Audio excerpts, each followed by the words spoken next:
Mais qui fout le bordel? Et oui, vous avez entendu comme moi cette phrase, hein.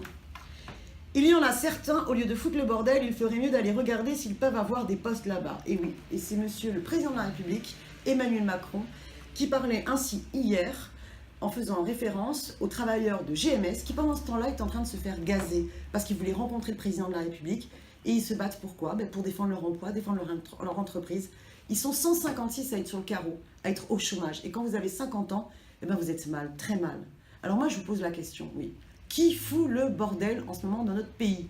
Parce que les ordonnances vont casser le code du travail, remettent en cause un siècle de lutte sociale dans ce pays, remettent en cause la hiérarchie des normes et le principe de faveur.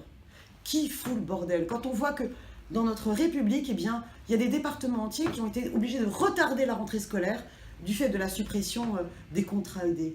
Qui fout le bordel? Quand on sait qu'on a je ne sais combien d'associations qui vont devoir mettre la clé sous la porte à cause de ce plan social sans précédent que constitue la suppression de 260 000 de ces contrats aidés.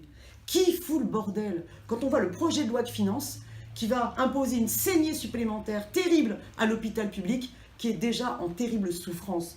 Vous êtes au courant des suicides de personnel hospitalier et que les conditions à l'hôpital public ne sont plus acceptables en termes de santé publique?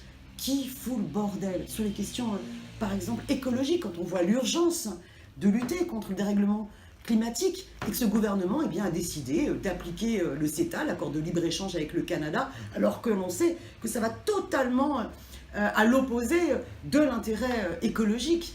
Alors vraiment, qui fout le bordel dans ce pays? Vous savez, on a un rendez-vous là qui va être vachement important. C'est le 10 octobre prochain. Il y a une grande grève dans la fonction publique, mais pas que. Vous avez aussi d'autres secteurs qui vont rejoindre. Et je pense qu'on a intérêt à être très nombreux dans cette mobilisation pour leur montrer, à ceux qui nous gouvernent, à Macron, au MEDEF et consorts, qui fout le bordel? Nous, on a une façon de foutre le bordel pour défendre l'intérêt général. Et ça, c'est très efficace contre ces irresponsables.